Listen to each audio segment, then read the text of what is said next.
제5장 하나님에 대한 지식은 우주 창조 속에서 빛이 비추어지고 우주를 계속 지배하신다. 1. 하나님이 스스로 명백히 모습을 드러내심으로 우리는 모든 변명을 하지 않을 수 없다. 인간의 궁극적인 행복은 하나님을 아는 데 있다. 하나님은 인간의 마음속에 이미 말한 바 있는 종교의 씨앗을 심어주셨을 뿐만 아니라 자기를 계시하셨으며 우주의 전 창조 속에서 매일 자신을 나타내신다. 시편의 기자는 주께서 옷을 입음같이 빛을 입으시며 하늘을 휘장같이 치시며 물에 자기 누각에 들보를 얹으시며 구름으로 자기 수레를 삼으시고 바람 날개로 다니시며 바람을 자기 사신으로 삼으시고 불꽃으로 자기 사역자를 삼으시며라고 광대한 하늘을 왕궁에 비교하여 말하였다. 흔히 하늘을 하나님이 궁전이라고 부른다. 우리가 눈을 어디로 돌리든지 이 세계에는 어느 정도 하나님의 영광의 섬광이 빛나지 않는 곳은 하나도 없다. 자연인은 영광으로 가득 찬 극장 안에 있으면서도 눈이 어두워서 자연의 증거로부터 하나님에 관한 참된 지식을 얻어내지 못하지만 그러나 그리스도인들은 시편 145편에서와 같이 하나님의 창조의 작품들 가운데 나타난 하나님을 묵상하도록 되어 있다. 따라서 사도 바울은 로마서에서 이는 하나님을 알만한 것이 저희 속에 보임이라. 창세로부터 그의 보이지 아니하는 것들 곧 그의 영원하신 능력과 신성이 그 만드신 만물에 분명히 보여 알게 되나니 그러므로 저희가 핑계치 못할지니라 라고 말하였다. A. 하나님의 지혜는 누구나 다 알고 있다. 하나님의 놀라운 지혜를 보여주는 수많은 증거는 하늘과 땅에 셀 수 없이 많다. 그것은 천문학이나 의학 또는 일체의 자연 과학의 엄밀한 연구 대상으로 정해진 심원한 것들만이 아니라 가장 배우지 못하고 가장 무지한 자라도 보지 않을 수 없게 제시되어 그들이 눈을 뜨기만 하면 반드시 그것들을 목격하게 되는 것들이기도 하다. 하늘의 광채가 배움의 전당이 교사처럼 하나님의 영광을 선포하고 있다. 따라서 배운 사람이나 가장 배우지 못한 사람이라도 하나님의 그 기술의 탁월함은 깨닫게 마련이다.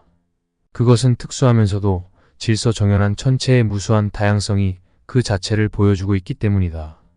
하나님께서 창조를 통하여 누구에게나 자신의 지혜를 풍부하게 보여주셨다. 3. 인간이 신의 지혜로우심을 최고로 증명한다. 오래전에 어떤 철학자들이 인간을 가리켜서 하나의 소우주라고 한 것은 적절한 표현이다. 왜냐하면 인간은 하나님의 권능과 자비하심과 지혜의 특별한 표본이며 우리의 마음을 사로잡기에 충분한 경이로움을 그 안에 지니고 있기 때문이다. 다윗은 도처에서 빛나는 하나님의 그 놀라운 이름과 영광을 간단히 찬양하고 곧 이어서 사람이 무엇이건대 주께서 저를 생각하시며라고 외쳤다. 그는 다시 어린아이와 젖먹이의 입으로 말미암아 권능을 세우심이여라고 말하기도 하였다. 이교의 시인 아라투스도 상식과 경험의 지시를 따라 하나님을 사람들의 아버지라고 불렀다. 바울도 그의 말을 인용하여 사도행전 17장에서 우리가 그의 소생이라고 말하였다. 4. 인간은 배은망덕하게 하나님께 반항한다. 그러나 여기서 인간의 파렴치한 배은망덕이 드러난다. 인간은 마땅히 하나님을 찬양해야 하는데 그와는 반대로 더욱 더 교만에 부풀어 스스로 잘난 체한다. 원하든 원하지 않든 간에 자기 안에서 하나님의 역사와 은사들을 통해 이것들이 신성의 표시임을 알게 되나 그들은 이것들을 자기 안에 감추어 버리고 만다. 인간이 자신의 영역에서 수백 번이라도 하나님을 발견함에도 불구하고 이 탁월성 자체를 구실로 삼아 하나님의 존재를 부정하는 이 광란이야말로 얼마나 가증한 것인가. 그러나 그들은 만물의 창조주이신 분을 자연으로 대치시키고 하나님의 이름을 삭제해버린다. 5. 창조주와 피조물의 혼동. 아리스토텔레스는 영혼은 육체에서 분리할 수 없다라고 주장했다. 그를 인용하여 영혼 불멸을 부정하는 자들은 영혼은 유기적인 여러 기능을 가지고 있으므로 그들은 이것을 구실로 삼아 영혼을 육체에 구속시키고 육체 없이는 영혼이 존재할 수 없다고 하며 자연을 찬양함으로써 하나님의 이름을 최대한 억압한다. 나는 육체와는 구별된 영혼의 활동이 있다는 것을 말하고자 한다. 하늘과 땅을 관찰하며 과거와 미래를 결합시키며 오래전에 들은 것을 계속 기억에 담아두며 즐겨하는 것은 무엇이나 다 생각해낼 수 있는 영혼의 그 다방면의 민첩함 그리고 훌륭한 것들을 발명해내며 많은 놀라운 발명품의 어머니인 영혼의 그 다방면의 교묘함 이러한 것들은 분명히 인간에게 신성이 있다고 하는 확실한 증거이다. 천체를 관측하고 별의 수를 계산하며 그 크기를 결정하고 별과 별 사이 거리를 알며 그 운행의 신속함과 완만함을 알고 궤도의 여러 모양의 기울기의 정도를 아는 일에 있어서 도대체 사람의 육체가 무슨 관계가 있단 말인가. 사람이 잠자고 있는 동안에도 영혼이 여기 저기 배회할 뿐만 아니라 여러 가지 유익한 것들을 생각하며 여러 가지 문제를 추리하며 심지어는 미래의 일을 예시하기까지 하는 것들은 영혼 불멸의 흔적을 나타낸다. 그런데 신적 존재인 인간이 창조주를 알지 못한다고 하는 것은 도대체 무슨 이유에서인가? 우리가 받은 판단력에 따라 정과 사를 분별할 줄 알거든 하물며 하늘나라에 심판자가 없을 수 있겠는가? 버질과 루크레티우스의 시들에는 세계의 생명을 불어넣으며 그것을 움직인다는 우주 정신에 대한 그 빈약한 사색이 들어있다. 그러나 그것이 인간의 마음에 경건을 일으키며 키우는 일에 무슨 가치가 있다는 말인가? 6. 창조주는 자신의 주 되심을 창조에서 나타낸다. 그러므로 우리는 우리 자신의 본성을 고찰할 때마다 한 분 하나님이 존재하셔서 바로 이분이 자연 전체를 주관하시며 우리들로 하여금 그를 바라보게 하시며 우리의 신앙을 자기에게 향하게 하시며 또한 자기에게 예배를 드리고 자기의 이름을 부르기를 원하신다는 사실을 기억하자. 우리 안의 신적인 본성을 증거해주는 그 놀라운 은사를 향유하면서도 우리가 이 은사를 풍부하게 주신 창조주를 멸시하는 것처럼 더 불합리한 것은 없다. 7. 하나님의 통치와 심판. 하나님께서는 인류 사회를 다스리실 때 섭리를 잘 조절하셔서 무수한 방법으로 모든 사람에게 자비와 은혜를 베푸시지만 그러나 명백하고 일상적인 지시에 따라 경건한 자에게는 관대하심을 악하고 범죄한 자에게는 엄격하심을 선언하신다. 하나님은 자신이 무죄자의 보호자요 변호자이시며 선한 사람들을 축복하셔서 그들의 생활이 번창하게 하시며 그들의 궁핍함을 도우시며 그들의 고통을 덜어주시며 그들을 재난에서 벗어나게 하시며 그리고 이 모든 일에서 그들을 구원하시는 분이심을 명백하게 보여주신다. 실로 하나님께서는 자주 사악한 자와 행악자가 일시적으로 벌을 받지 않은 채 날뛰도록 허용하시며 일시적으로 선한 사람들이 부당하게 많은 역경 속에서 괴로움을 당하고 심지어는 불경한 자들의 불법과 악의로 압박까지 받게 하신다. 그러나 이러한 사실이 하나님의 그 불변적인 의의 법칙을 흐리게 할 수는 없다. 우리는 다르게 생각해야 한다. 곧 하나님께서 한 가지 죄를 벌하실 때 그의 진노를 명백히 하시는 것은 그가 모든 죄를 미워하신다는 뜻이요. 그가 많은 죄악을 벌하지 아니하시고 그대로 두는 것은 앞으로 심판이 있을 것이기 때문에 그때까지 그 형벌을 연기하신다는 뜻으로 받아들여야 한다. 8. 하나님의 통치가 인간의 생활을 좌우한다. 시편 107편을 보면 하나님은 광야에서 방황하는 자들을 사나운 짐승으로부터 보호하여 마침내는 바른 길로 인도하시며 궁핍하고 줄인 자들에게는 먹을 것을 주시며 사로잡힌 자들을 음침한 토굴과 쇠사슬에서 놓아주시며 파선당한 자들을 항구까지 무사히 돌아오게 하시며 병으로 거의 죽게 된 자들을 고쳐주시며 뜨거운 열기와 한 발로 땅을 태우기도 하시며 은밀한 자비의 단비로 그 땅을 비옥하게도 하신다. 하나님은 가장 비천한 자들을 높이시며 혹은 높은 자들을 그 위험 있는 위치에서 떨어뜨리기도 하신다. 이러한 신뢰를 제시함으로써 선지자는 우연한 사건으로 간주되는 것들이 다 하나님의 섭리요. 특별히 그의 부성적인 사랑을 여러 모양으로 증거해주는 것임을 보여준다.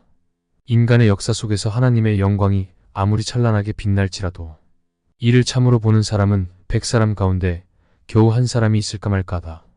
그러나 시편 기자는 지혜 있는 자들은 이러한 일들을 지켜보고 여호와의 인자하심을 깨달으리로다라고 말한다.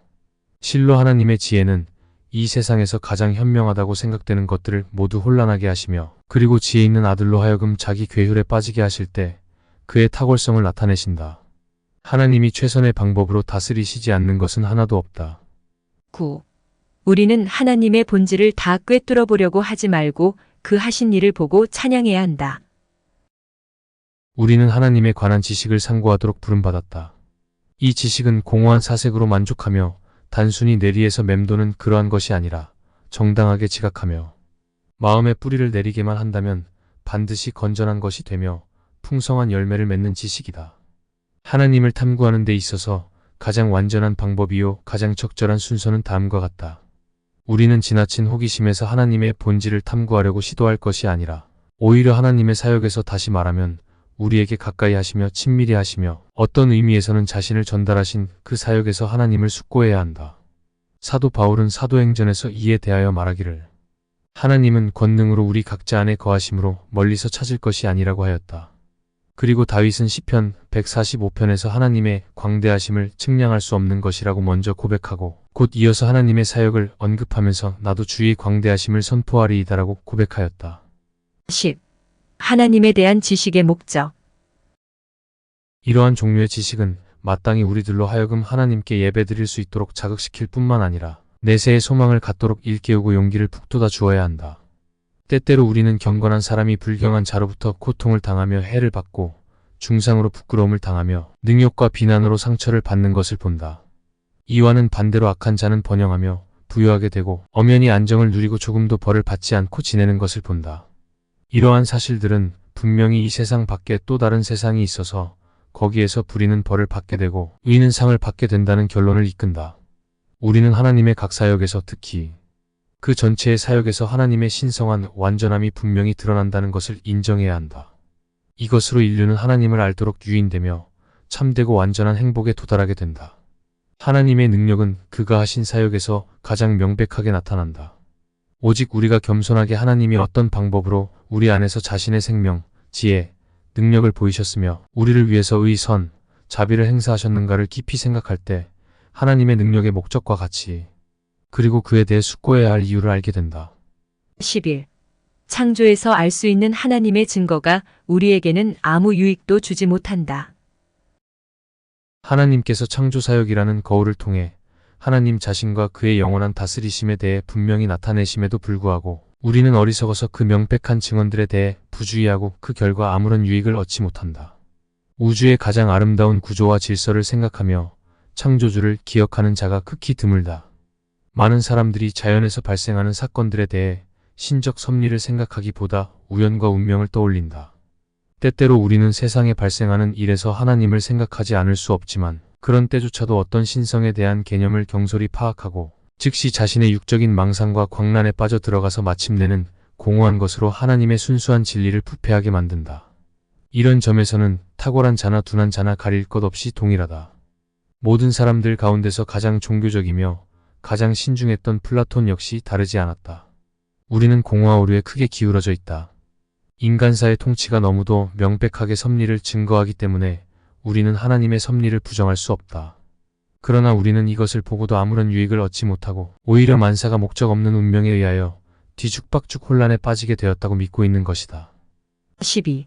하나님의 현현은 인간의 미신과 철학자들의 오류에 의해서 질식되었다. 인간의 마음은 빠져나올 수 없는 미로와 같아서 각 민족마다 여러 가지 허위에 끌렸으며 거의 각 사람마다 자신의 신을 소유하고 있다. 그것은 경솔함과 천박함이 무지와 흑암과 결합되어 하나님 대신 자신을 위해서 우상과 환상을 만들어내지 않는 사람이 거의 하나도 없기 때문이다. 그들은 각자가 극단적인 방종으로 흘러 하나님에 대해 이런저런 것들을 수없이 고안해냈다. 인간 정신의 그 맹목이 얼마나 무서운 것인가는 미신에 대하여 아무 말하지 않더라도 많은 부패를 통하여 충분히 알 수 있다. 미개하고 교양이 없는 천박한 사람에 대하여는 말할 것도 없고 이성과 교양으로 하늘나라를 통찰하려고 애쓰는 철학자들도 사정이 다르지 않다. 그들의 의견도 허무한 그림자일 뿐이다. 인간이 만들어낸 것치고 종교를 기본적으로 부패하게 하지 않은 것은 하나도 없었다. 가장 현명하다는 철학자들 사이에 신에 대한 탐구에 있어서 극히 혼란한 다양성은 에피큐로스 학파와 그 외 경건을 경멸하는 자들이 마침내 하나님에 대한 모든 관념을 버리도록 하였다. 그러나 그와 같은 무지는 하나님으로부터 떠나는 것을 결코 정당화하지는 못한다. 하나님을 탐구하는 데 있어서 그렇게 많은 잘못을 범하는 인간이니만큼 하늘나라의 신비에 대하여는 한층 더 어리석고 눈이 멀 수밖에 없다. 신에 대하여 인간이 본성으로만 가르침을 받는다면 확실하고 건전하며 분명한 지식을 갖지 못하고 오히려 혼란한 원리에 매여 마침내는 알지 못하는 신을 숭배하게 된다는 사실이 명백해진다. 13. 성령은 인간이 고안해낸 일체의 종교 행위를 거절하신다. 이제 자신의 그릇된 상상에 집착하는 자와 마찬가지로 누구라도 순수한 종교를 부패하게 하는 자는 모두가 다 참된 하나님으로부터 멀리 떠난 자라고 우리는 주장해야 한다. 그들은 그런 생각조차 하지 않는다고 말하겠지만 그들의 의도나 확신하는 바는 중요하지 않다. 그들의 눈먼 마음속에 하나님 대신 마귀를 두는 자는 모두 다 배교자라고 성령께서 선언하시기 때문이다. 이러한 이유로 인해서 바울은 에베소 사람들이 복음에서 참되신 하나님께 예배드리는 방법을 배우기 전에는 하나님도 없이 지내던 자들이었다고 말한다. 이런 일은 모든 민족에게 보편적이다. 이러한 이유 때문에 성경은 하나님에 관한 올바른 지식이 계속 번창하던 시온산 외에는 어떠한 하나님도 존재할 수 없다고 단언하고 있다. 확실히 예수님 당시의 이방인들 가운데에서 사마리아인들은 참된 경건에 거의 접근한 듯이 보였다. 그러나 우리는 예수님께서 그들은 알지 못하는 것을 예배한다고 하신 말씀을 듣는다. 하늘나라의 신비에 대하여 인간의 방법으로 얻어진 의견은 비록 그것이 항상 막대한 오류를 만들어내지는 않는다 하더라도 어디까지나 그것은 오류의 산실이 된다. 따라서 사람이 만들어낸 모든 예배 형식을 성령이 속된 것으로 거절한다고 해도 조금도 놀라운 일은 아니다. 알지 못하는 신에게 예배드리는 것이 비록 나쁜 결과를 수반하지 않는다 하더라도 그것은 결코 가벼운 죄가 아니다. 바른 예배를 드리기 위해서 남아있는 일은 하나님께서 하늘로부터 스스로 자기 자신을 증거하시는 일뿐이다. 14. 자연에 나타난 하나님의 증거는 인간에게 아무것도 말해주지 못한다. 우주의 구조에서 창조주의 영광을 설명하기 위해 그렇게도 많은 등불이 우리를 위해 비춰주고 있지만 그것은 아무런 소용이 없다. 그것은 결코 우리를 바른 길로 인도하지는 못한다. 사도는 히브리서에서 세계를 보지 못하는 것들의 증거라고 말한 바로 그 구절에서 믿음으로 모든 세계가 하나님의 말씀으로 지어진 줄을 우리가 아나니라는 말씀을 첨가하였다. 보이지 않는 신성이 이와 같은 거울 안에서 나타나게 되지만 하나님의 내적 계시에 의하여 믿음으로 조명되지 않는 한 우리는 그것을 보지 못한다는 것이다. 그리고 로마서에서 하나님을 알만한 것이 세계의 창조에서 명백히 보여졌다고 말한 곳에서도 바울은 그러한 현현을 인간의 통찰력으로 이해할 수 있다고 생각하지는 않았다. 15. 우리의 무능함이 죄이다. 순수하고 명백한 하나님의 지식에 도달할 본래적인 능력이 부족하다 하더라도 그 우둔함의 죄가 우리에게 있기 때문에 이에 대한 어떠한 변명도 용납되지 않는다.